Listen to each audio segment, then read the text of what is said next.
Live from the Cactus Creek at Ibri, he is the king of prime time, Ghana's undisputed entertainment laureate, and still the youngest old man in Ghana. Put your hands together, show some love for the indefatigable KSM.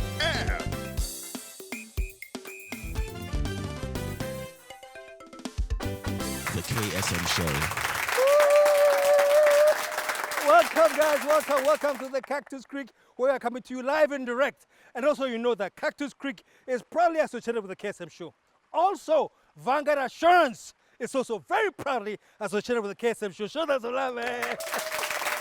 Now, let me tell you, this evening, no long things. My guest here today, we don't have enough time to talk to my guest, so I don't want any extended introduction. No long things, man. I have two fantastic guests, man. The first one, as we say in Ghana, he needs no introduction. Obienino. Honestly, if I mention the name and you don't know this guy and you're living in Ghana here or Africa here, then something is worrying you. My name is Kwesi Pratt. Show some love, man. Who doesn't know Massa?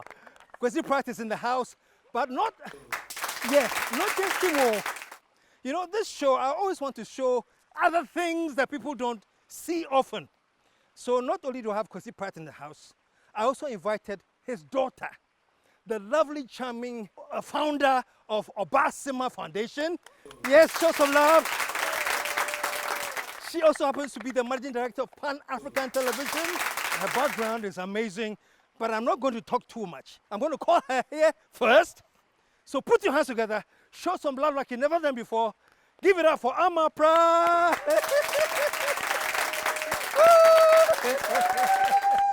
Hey, there we go. How you doing? I'm great. Welcome to the show. Thank you. All right. Can I sit? Please sit. That's your chair right there. you. And coming up next, I told you already, I have father, the man we all know. God, does he have a history? And I'm not going to spend time talking about the history or buy a bonkomo. So show some love. Put your hands together. Let's welcome my man, Massa. Kwesi Pratt.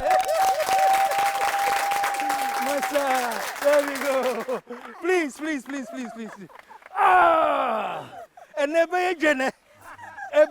I have Kwesi Pratt and the daughter in the house, Amma Pratt.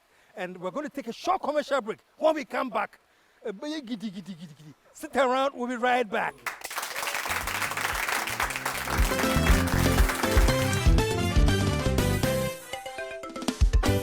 The KSM Show. First of all, let me give a big up to my good friend and buddy, Chief Superintendent Kwabena Asante. He's actually an immigration officer at the Kotoka International Airport. This man, so kind, so helpful. Somebody said, okay, so it's because it's you. I said, no. Even before I met him, they told me how kind and how good he was. So Chief Superintendent Kwabena Asante, big up to you, man. Okay, for all you lovers of Cactus Creek, I have great news for you. For this month of August, the whole month of August, there's a special 30% discount if you book the place from Monday through Thursday. It can just be Monday or Tuesday, Wednesday. Whatever you do, it has to be between Monday and Thursday, and you have a 30% discount on your bookings. So if you want to try the Cactus and you haven't done that so far, this is your time. And the number you can reach us is 0302 955 432 or 0302 965 460. Hi, folks. You know, when I talk about insurance, I want people to be aware that insurance is not only about your cars. And I keep telling you stories, you know. Last week I went to my friend's office and I was very impressed, you know. That's a decent office. It's a production office, by the way. You know, his camera equipment, editing stuff and everything, all well set up. And I just threw it out there. Are any of these things insured? Then it occurred to him, no. You won't believe that in the meantime, all his cars have been insured. He has set up an office and nothing in the office is insured. This is what I talk about, folks. Anything of value, please, you never know tomorrow. Make sure you have an insurance on it. So whether it's a car, whether it's an office, big or small. And the thing about Vanguard Assurance is that they have capable people who will sit down with you and craft something specifically tailored to your needs. You can't beat that, man. It is designed for your specific needs. So if you want to insure anything, the name, as I always say, is Vanguard. And this is how you get in touch with them. The numbers are 055 662 0111 and 024 433 4407. And I always say, once you call them, once you sit down with them, you understand why they say, we always stand by you. Okay, folks, it's the Binatone giveaway time, man. We have toasters, we have electric irons, we have rice cookers, we have amazing Binatone gifts now.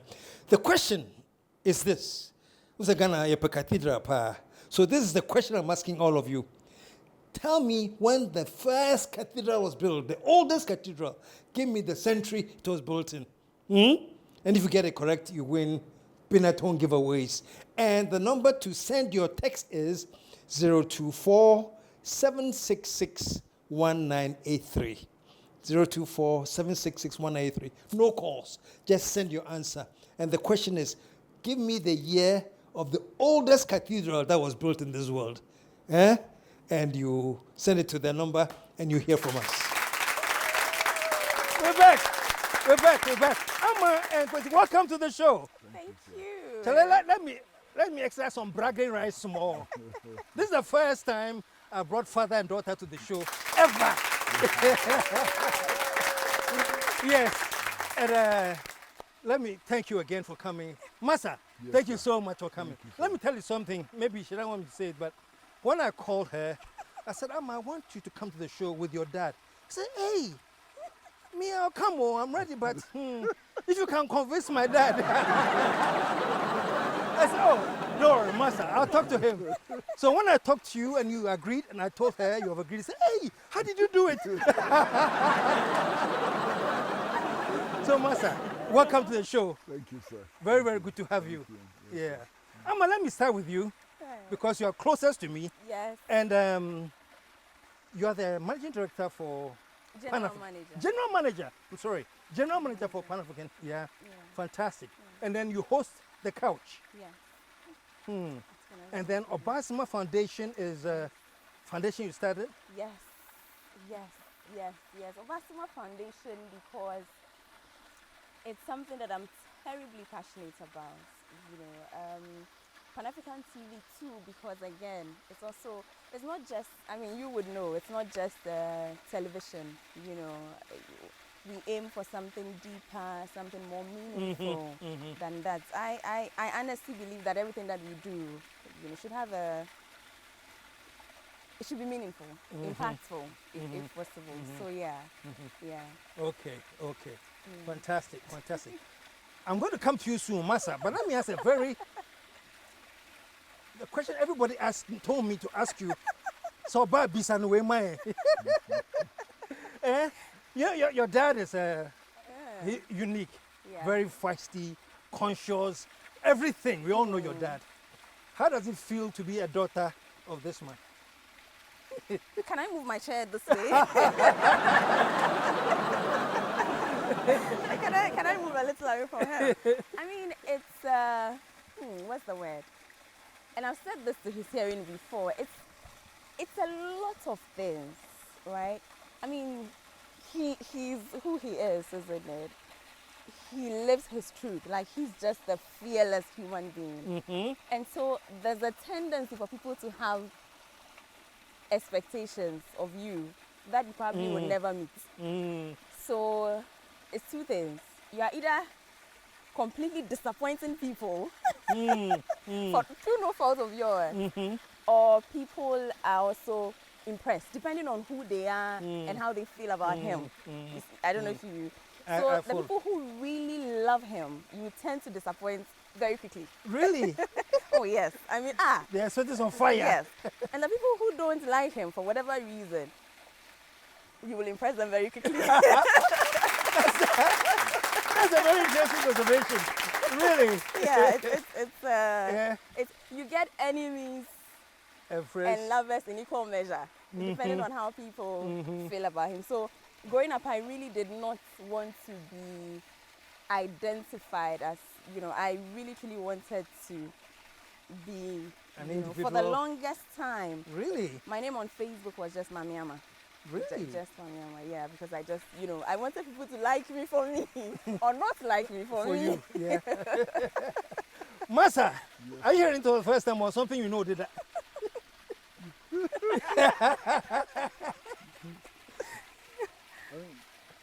Quite frankly, it doesn't bother me. I mean, it's not one of the things that I worry about. I mean, how people see me, how people see my family and so on. It really doesn't matter. Yeah. I just like to do what I do, And even what I do, sometimes it's not because I plan to do it. I just do it because I happen to be in a space where somebody has to do what I do, and I do it, That's all. And you've been doing it for a long time. Are there moments I when, guess so. when you get stressed that, what have you two said, Kwesi? You have said everything. No, Are you happy with results? What keeps you going? I've been living with stress for more than 40 years. I mean, constantly stressed. Constantly. I mean, there's no moment when I don't feel stressed. Really? And I've been feeling stress more than 40 years. I think I told you before, the first radio program I did was in 1969. Okay? I was in secondary school, probably in about Form 3, and I got invited by Frank Oche, to join him on his show, the Uncle Frank show and so on. I remember. And you can imagine how tense I was. And going into the studio for the first time, getting exposed to microphones and all of that, it was so stressful. But at the end of it all, Uncle Frank looked at me and said, well, you did very well, you have to come next week. Wow. How did I do well? I said, well, you did very well, and you are a regular on the show. So from 1969, I became a regular on the Uncle Frank show. From 69? 69. And wow. You did radio from 69? From 1969, that's when I did my first radio. I was in secondary school. And then one thing led to the other. We did Youth of Today, which is a television program. One of the finest in broadcasting, Mike Egan, invited me to his show a couple of times, And then from there, Talking Point and all of that, and then on and on and on, and here we are. Wow. Wow. Now, Amma, this is your dad. Yeah. Being on radio all his life. Yeah. How much influence of that came on you? Because you have some law background. You have done banking. You've done other things. And here you are also in the media, doing conscious messages. Is that an influence from him, or is just blood working and it just happened that? I think it would be, what's the word? Perhaps naive to think that he had no influence in it. I think that it would be very naive to think that, I grew up on him. I grew up knowing things that a child shouldn't know, like extrajudicial killings. How young were you when you heard about extrajudicial killings? Maybe primary school. Primary school.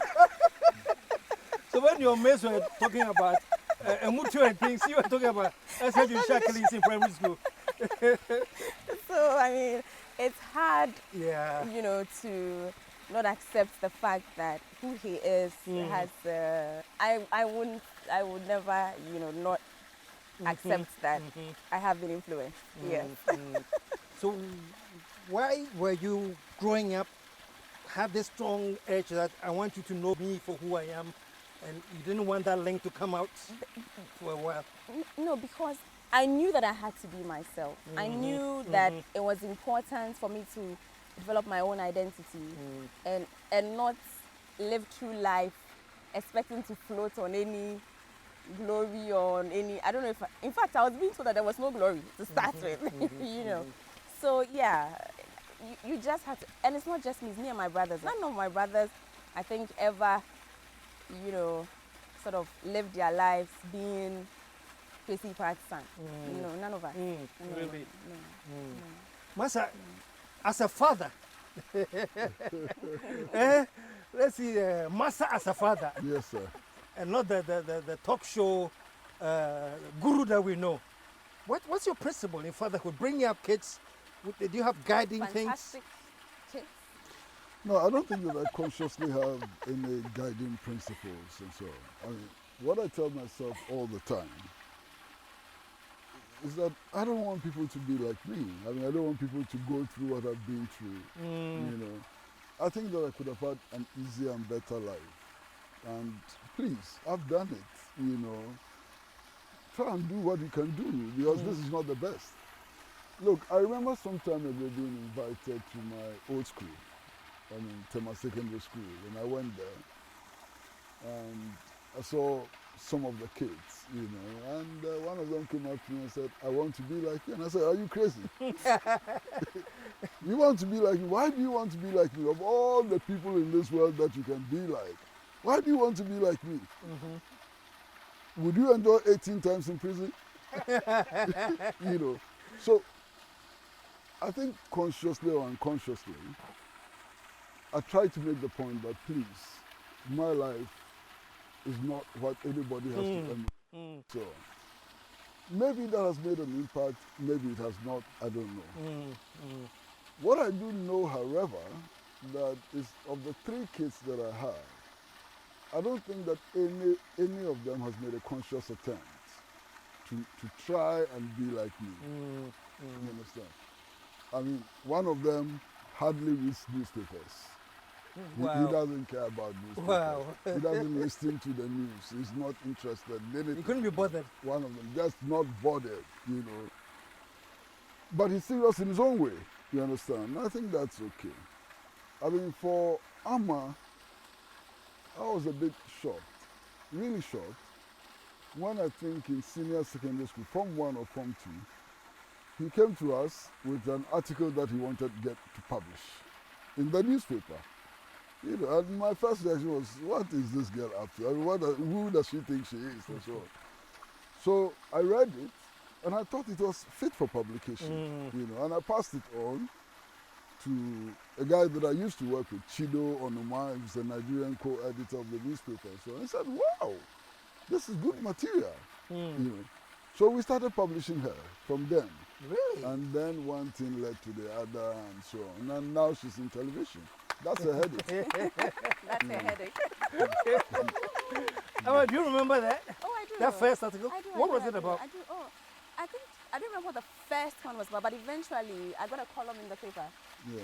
Eventually I got a column in the paper that I used to write about youth, what did I call it? Youth corner or the corner or something like that. Our corner, I think. So just secondary school experiences, like what happens on Vows Day, what happens when guys come to the school to visit, this thing about Lady High Hill, just school experiences. And then I started taking school experiences from my friends from the other schools, so from St. Augustine's, from a disco, and so just a column in the paper for teenagers and secondary school experiences and things like that. Let me put you in the spot and ask you this. Has there been anything your father has said or done that even you say, hey, Dad, wait there. It's a bit too far. You everything he does is in sync with your... Oh, no. I mean, it's not possible that every view that he holds or everything that... And I mean, we have arguments, even on politics. We do. I think one argument that I never forgot is about apartheid in South Africa, because that's lasted for a while. Yeah. And he wouldn't back down and I wouldn't, you know. So what was your position and what was his opposition? Okay, so...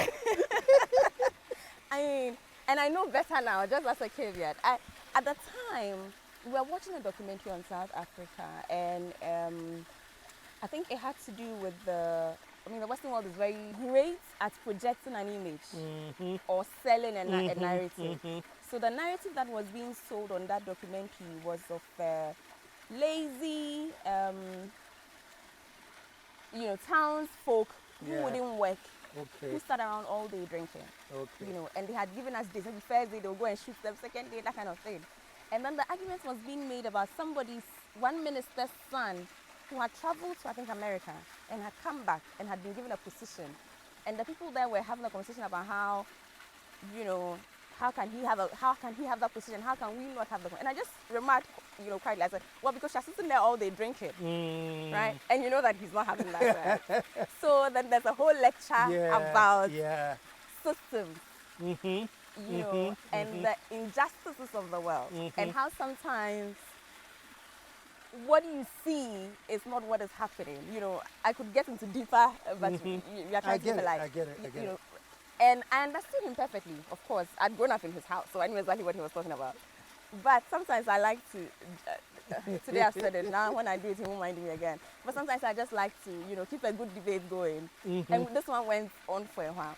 The point for me is that, and I say this to people all the time, I am 100% convinced about, and not to sound romantic, but his heart, or perhaps his intention.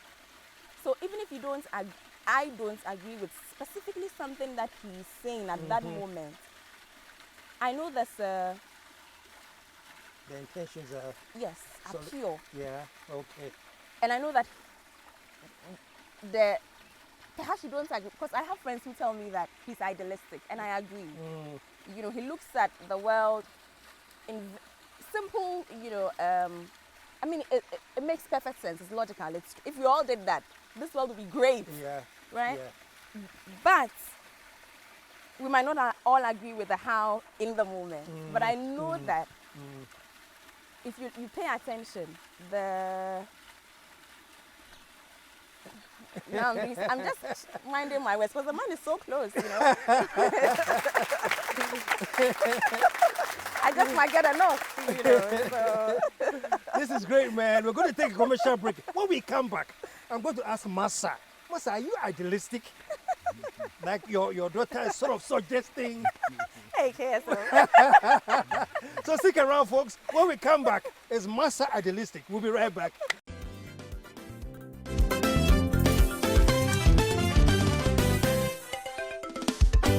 The KSM Show. Okay, for all you lovers of Cactus Creek, I have great news for you. For this month of August, the whole month of August, there's a special 30% discount if you book the place from Monday through Thursday. It can just be Monday or Tuesday, Wednesday. Whatever you do, it has to be between Monday and Thursday, and you have a 30% discount on your bookings. So if you want to try the Cactus and you haven't done that so far, this is your time.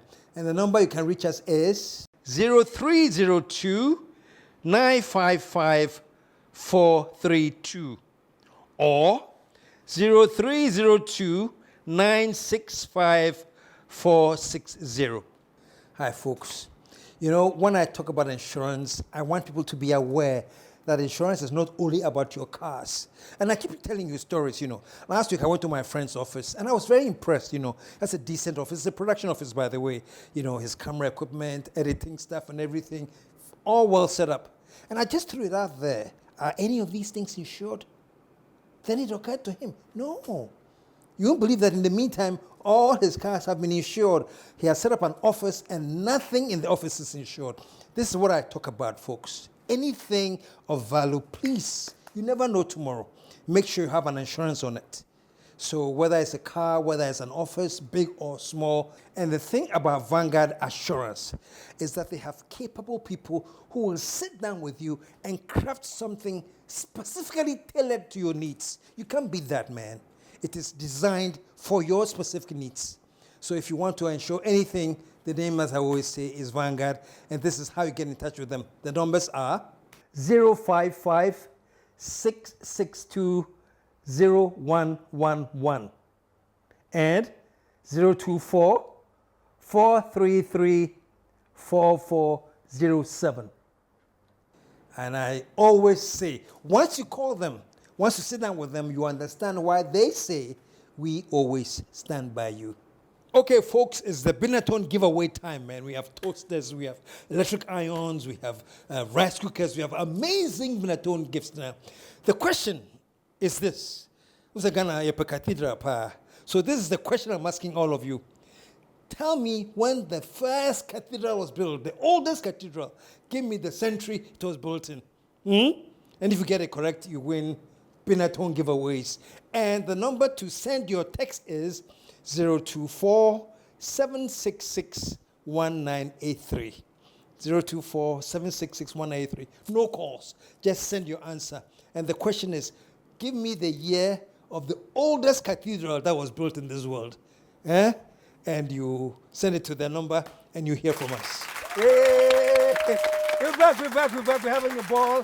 I have Mr. Kwesi Pratt and his daughter, Emma Pratt. And before the commercial break, the daughter mentioned something that some people have sort of suggested that Kwesi Pratt is idealistic. Is he idealistic? Massa, do you see yourself as idealistic?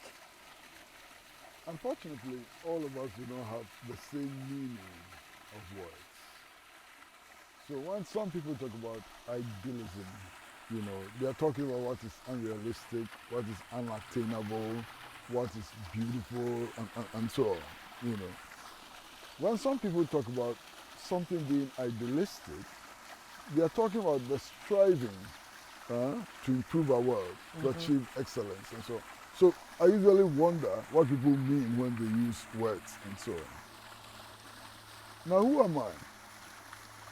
I certainly recognize that this world has come from a long place. There was a time when human beings did not believe that they could walk on the moon. Okay? There was a time when we believed that the earth was flat. You understand? There was a time when some human beings owned other human beings the same way that you own your chicken in your village and so on. All of this has changed. You understand? Now, what kind of world are we in today? We are in a world in which the most influential and most powerful are spending a tremendous amount of our resources preparing for war. War which can kill everything, we can stop our civilization, and so on. It doesn't make sense, but they are preparing for war. They are spending enormous amounts of resources preparing for war when people can't get water to drink, potable water to drink. You understand? They're spending these huge amounts of money, resources, and so on, building nuclear weapons, and so on, when people can't get cassava to eat, and so on. This is lopsided. You can build a better world than this. You understand? So I see the problems of this world. The inequality, the poverty, the deprivation, and so on, And I said to myself, but we can build a better world. And I said to myself that we can build a better world not as a dreamer, but as somebody who appreciates practical reality. Because I look around the world and I see that a small island country like Cuba, very small island country, 11 million people. All they have, tobacco and sugarcane. And they built a health service, which is the envy of the world. You understand? They've developed education to such an extent that from the cradle to the grave, education is absolutely free and so on. And then I look at Ghana, we have gold, we have manganese, we have oil, we have gas, we have everything. And I said, why can't we do what Cuba has done? You understand? I look at the former Soviet Union and I read Lenin, I read others, and it turns out that was a backward agrarian revolution, country, extremely backward agrarian country. Then 1917, the revolution occurs. And in 70 years, it becomes the first country to go into space. It is possible. That tells me that it is possible. It becomes a super industrialized society in 70 years. We can do it. Yeah. You understand? Yeah. So in a way, what might be perceived as idealism on your part is that you believe that it is possible. It must be possible. It must be possible. And it has been demonstrated that it is possible. You understand? I mean, can you imagine the impact that somebody like Copernicus has made on the world? There's a guy who came and said, look, the earth is not flat, it is round. They caught him, they killed him, they executed him and charged him with blasphemy and so on. Just the idea that the earth is round. Can you imagine how that has changed navigation? How that has changed aviation? How that has changed predictions of the weather and so on? That simple idea for which he was killed has changed our world. You understand? So I look at someone like Copernicus and I say, if he did it, why can't others think? Because all he did was to think and to apply the knowledge that he needed about his existence and the existence of others and so on. Then I look like somebody like Jesus the Christ. And my goodness, a lot of people don't know Jesus is a huge inspiration. Influence. Inspiration. There's a guy who thought that a better world could be built. Okay, forget all the religious things and the religious attributions and so on. It's a guy who thought that the world could become a better place. And he decides to change the world. My goodness, who does he choose to help him change the world? 12 illiterate fishermen. Very significant. 12 illiterate fishermen. Never been to university, never been to secondary school, fishermen. And in 2021 years, they have changed the world. This is possible. Oh, what's your reaction? I mean, the man said forget the religion. He mentioned Jesus Christ, and then he said forget the religion.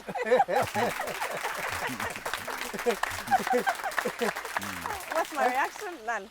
None? Well, there's Jesus the teacher who had a philosophy of life. Right. You know. I'm surprised he didn't say Jesus the revolutionary. The revolutionary? You know.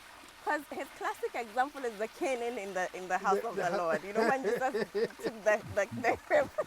That's his classic. I was just waiting for him to go, and I'm like, oh, we didn't go there today. No, the Jesus story is interesting. Yeah. I mean, and if you read the Jesus story, no matter what innovations you have and so on, it's huge. It's inspiring. You understand? And there's a guy, 33-year-old guy. I hope I'm right, 33-year-old guy, who sees all these bishops and archbishops and co-ministers doing exactly what they are doing now. In Jesus' time, these archbishops and so on were doing exactly what they are doing now. Trading in the name of the Lord, betraying the interests of the people. They were charlatans and so on. And what does this 33-year-old young man do? He picked up a cane and he lashed them to rust. You still see the traders in the church as we speak today? I think it is more difficult to find goodness in the church. No, symbolically. It is really difficult to find goodness in the church. The church is no longer the house of God. The church is no longer a place of sanctity. The church is no longer a place for reflection, for self-sacrifice, and so on. It is no longer that. Yeah. What is the church now? Oh. The church is exactly like the church into which Jesus walked with a king. Now I'm going to tell you a story. One of the biggest bishops in this country came to my office one time and he said, look, they were doing a convention in the church and that he was inviting me to speak to his congregation. And I said, you won't like what I say. And he said, no, I've been listening to you over the years and I love what you say. So come to my church. And I went to his church. And I was given the microphone. And I started by telling the story and saying that, look, if Jesus were to come back, he would be whipping these bishops and archbishops the same way he did some time ago. And then I was going on. And then the bishop came from the back and said, that is a revolutionary. That is somebody whose views are shared. He was walking towards me, I came and took the microphone from me.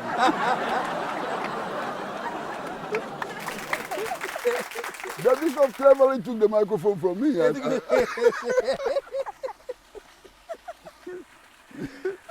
he did not disagree with me.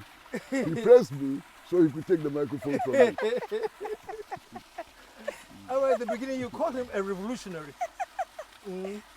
Oh, Jesus Christ. I mean, I grew up on Jesus Christ the Revolutionary. Oh, you not grew up the- on Jesus Christ the Revolutionary. Yes. That's the, you know, yeah. Yeah, they say for Africans, they introduced to us the timid Jesus. Right. The Jesus who was weak and mild. Right. The Jesus who had no spine. That's what they introduced to Africa. Right, absolutely. You know. Absolutely. Meanwhile, the white folks, the Jesus they worship is radical. Right, radical. You know, he goes for what he wants. Absolutely. And I would say this, perhaps the biggest blessing in growing up in a home like I did is the ability to not take everything but to question. You know how every girl is told, oh, you're beautiful. I was raised to think that it wasn't an important thing. It wasn't, you know, build your character, build your brain, you know, build yourself. Beauty is not. It's not a thing, you know. And everything. Like I'd listen to my parents having a conversation from watching CNN or BBC, for instance, and you know, what is on the screen and the conversation they are having is like like two different, completely different things. So I understood what propaganda is. I understood. So you always question everything. Like you don't just take anything because you know, and you think for yourself. Then for instance, I was told not to cry. Yeah. As a little girl, he would always say to you, "Why are you crying? Say it. Whatever it is that you want, just say it. Say it." I wasn't raised to not question authority. You know, it wasn't a sign of a bad child. You know, I was raised to talk, express, logical reasoning, make sure that what you are saying makes sense. Makes sense. Absolutely. Yeah. And if there's an argument, let's have it. Let's talk it out. You know, and yeah, it's one of the blessings that I have. I see. Yeah. Yeah, Massa, you know, there are some great Christians, really great Christians, you know. I always salute, you know, all these Catholic priests in Latin America, including those who joined the Sandinista movement and who picked up weapons to defend the poor, and who said that you cannot be Christian if you are not a socialist, and that Jesus Christ himself was a socialist revolutionary and so on. Those are great Christians. Catholic priests in Castle with AK-47s fighting oppression. That's something. You understand? In Ghana, I've always admired somebody like Bishop Kwesi. I mean, what a brain! There's a bishop of the Catholic Church, one of the most conservative institutions in the world, and he's a free thinker. You understand? He's not in bondage. And he's the guy who says the pouring libation is the equivalent of taking a Holy Communion. And if you read him, he makes a lot of sense. This is the guy who thinks outside the box, who is not constrained in any way. And coming so from a Catholic, it becomes even more. And he's not just a Catholic priest, yeah. he's a bishop, Archbishop Emeritus. I mean, Archbishop Emeritus, Kwesi Sapon. Fantastic guy. You understand? I mean, only this morning, I was reading the newspapers, and he had made another statement. Fantastic. And he said, look, what are we calling democracy in Ghana? It's a complete sham. That this is not democracy. What we are doing in Ghana is not democracy. If I said it, I'll take a lot of flack. But it is him. So, And everybody knows that, hey, you understand? yeah. So there are great people, not just in the Christian faith, but there are great people in other religions. I mean, if you take Islam, Imam Hussein was a fantastic revolutionary. Of course, today he's the icon of Shia Islam and so on. But Imam Hussein taught that human beings ought to be selfless. he taught his disciples that you need to make sacrifices for now and for the future and for others and so on. And Imam Hussein was ready to defend others with his very life and so on. You know, and you can go to other religions and so on. So they're fantastic religious people.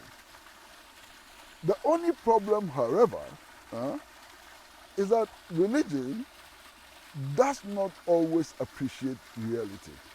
Appreciate Reality. Mm. You understand? Sometimes religion is all myth and so on. And that's the problem that I have with religion. But they're great religious people. You know, my problem with religion started very, very early. You know, maybe primary school, class 3 or class 4 or something. And we used to go to Sunday school, where you are taught the Bible and so on.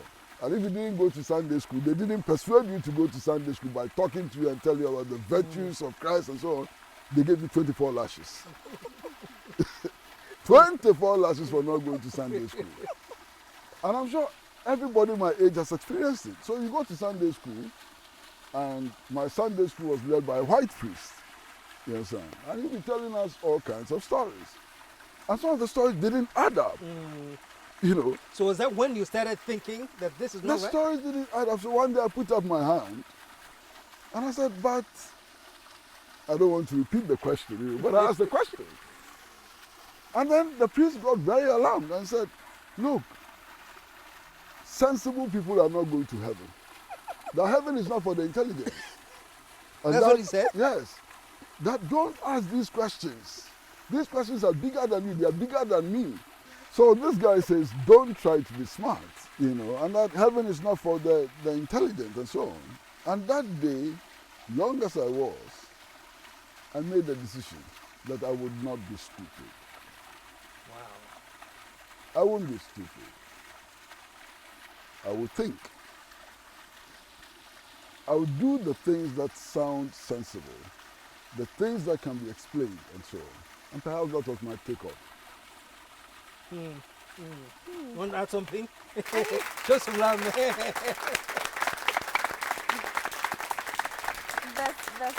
There's a place for religion, I think. You know, I think that it tampers with our basic instincts, you know, in a way that could be positive. I think that perhaps religion as we know it now is not perhaps what it's supposed to be or what it's intended to be. And so I engage with it with that knowledge, you know, because God is love, you know, and there's nothing more beautiful than love. And so by itself, I cannot fault it. I just think that it's been twisted for purposes, you know, or that done. Yeah. And I engage with it that way, and I'm okay. Yeah. Okay, we're going to move forward now. And my next question, and I don't know how Massa will answer it, but I'm asking you. Okay. Is he a romantic man? Ha. Now I wish my mom were here. I mean, we have to define romance. That defines romance. You have to define romance for me. For instance, growing up, I remember him always being the one with the kettle. You know, he'd wake up, you know, he'd make hot water for my mom because she worked at the bank. So she had to leave very early. He'd make hot water for my mom. He'd make hot water for me, for my brother. You know, Sunday mornings he'd cook pancakes. He doesn't eat eggs, by the way, but he will make pancakes, like a huge plate of pancakes. Yes, he will make a huge plate of, you know, fried eggs. Then he used to make meat pie. Goodness, the things he can bake. Okay. He bakes meat pie? Oh, he cooks. Charlie, you're hearing a lot today. Oh. Yeah. and only because he's here and he's so close, he's the best cook in the house. If he's not here, we can have another conversation. But yeah, so he extends himself for all of us, my mom, myself, my brothers, for all of us in ways that I don't experience other fathers do, you know, and especially perhaps also because of how busy he is. And I know how busy he is. So with all of that, and for him to be able to extend himself like that, I mean, if that's not romantic, you know. But if you're looking for the singing and the flowers and those ones, That's not any line. Debbie Patrol. And I love you, my gorgeous daughter. And Debbie. I actually stole his phone once, and I saved my name as my darling. And when he finally, Oh, you stole his phone. I stole his And phone, your name, and I your saved name my was own saved as name. my darling? Yes, Yeah. you know. And I realized, no, he might not get it. So I added my full name, my darling Mami Ama. And when he eventually saw that on his phone, yeah, I had to run. Yeah. Did he ever hit you? Oh, no, never. No, never. Never. Wow. None of us actually. Wow. Didn't hit me, didn't hit pain. Massa, didn't do you hit enjoy Papa. cooking? Do you still cook? Or You know, Massa, cooking is an art. is an art? Yeah, cooking is an art form. I mean, cooking is about blending colors, you know. It's about creating aroma, you know. Cooking is about touching people, touching them in the most intimate way. You know, you cook in order to excite people, you know, to make them feel hungry, to make them feel like they want to eat and so on. Wow. I think it's an art form. And one of the things I've never understood is the gender movement or the feminist movement when they complain that women cook. I love to cook, man. You know, I wish that no woman in my house would cook. That they will leave all the cooking to me. You understand? No, that is true. Really? Yes, that Because is true. cooking is an art. When did you start cooking? When did you? Well, to start with, all of my, we had only 2 sisters, and they were born much later, you understand? So it was my elder brother and me and so on. So in that tumble, we had to cook. We had to cook for ourselves. I mean, there were no women in the house. We were all boys, you know, so we cooked, you know. But then I began enjoying cooking from a very early age. You know, I used to do many things. I mean, I used to have friends who would call me and say, look, you have to cook jollof for us today. And I'll cook the jollof. And you know why? Because my jollof is different. Really? Yeah, I cook jollof with red beans and meat cut into small pieces and other things. I'm not going to disclose all. And when my friends eat it, they always want to have some later. Some more. So they keep calling me and saying, look, can you cook some jollof for me as well? And I used to cook jollof for them. You won't believe it. Now we are not that close. Ask the auntie about my jollof. Give the auntie? Yeah. About your jollof? Yeah. You understand? So for me, I mean, cooking is one of the most beautiful things you can do. You know. A lot of people, when they cook for just taste. And so on. I cook for everything. I cook for colors. Wow. Colors. I mean, just boil white rice, you know, and cook the vegetables and pour it on it. And you can have yellow vegetables, red vegetables, green vegetables, and so on. And the blend of colors and so on. It's so beautiful. Wow. You know, it's just so beautiful. You know. I've never had cooking described like this, you know, like... No. He's an artist, right? It's not just about food. It's about everything else. Like, there are things in the house that he makes, like art, you know, a glass, maybe a wine bottle, maybe, you know. And he has his own special recipes as well, like coconut. He would add... But then also imagine how it is cooking for him. Think about it. There's nothing you can cook for him that excites him. Wow. Because first of all, he's criticizing what it looks. As soon as you are bringing the plate.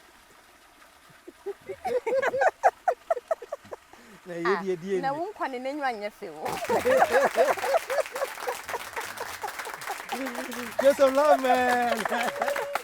Man, it's just been so fantastic. I wish I had another hour. But unfortunately, they say time flies when you're having fun. And I'm so delighted that I got the two of you here today. And you need to teach me how you did it. Papa, teach you how you do. You mentioned it when I said your father has a Chris. Hey, how did you do it? You have to teach me. No. I mean, look, let's be. I mean, how on earth can I look KSM in the face and say no? It's impossible. No, I mean, seriously. I mean, this is a guy I've admired for years. You know. As a matter of fact, Massa, to be honest with you, if it were not you, I wouldn't be sitting here today. True. Wow. Because my day today is like hell. Man. You know, I mean, it's crazy. It's absolutely crazy. Wow. You know. And it's so flattering that in spite of this hectic schedule, it says Minty, he dropped his time to come. Show some love. It's not flattering at all. It's not flattering at all. KSM, no, it's not flattering at all. Massa, you deserve it. You know it. No, Massa, you know it. I don't flatter. You know that you deserve it. I'm blushing. You may not see it. You may not see it. One more time, Kwesi Pratt and Amma Pratt. Thank you so much. Thank you so I much. want my Christmas dress for you. Yeah. Yes, folks. So you had it all, and I'm glad that we had a chance to engage. I call him Massa, so that people have see him in the fullness of Massa. You know, and it's not just being on the show and talking. We'll do that again next time I bring him here, because Massa, there's a whole thing we started long ago that I haven't finished. It's unfinished business. And when I bring him back, we'll be talking about that. It will blow your mind. But in the meantime, in between time, thank you very, very much. And to the audience, I say until next week, when I come again, let me sign off and say, you know how I always say it. Can you sign off for me? I'll help you. Let's do it together. Let's do it together. Yes.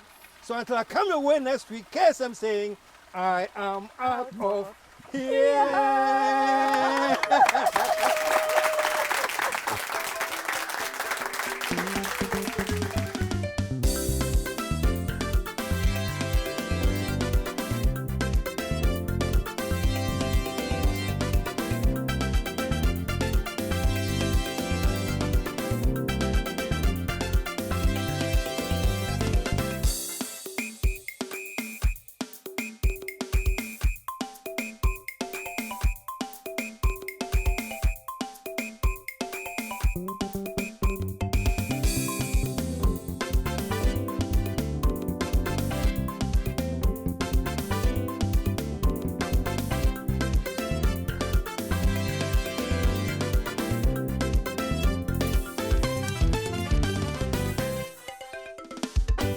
The KSM Show.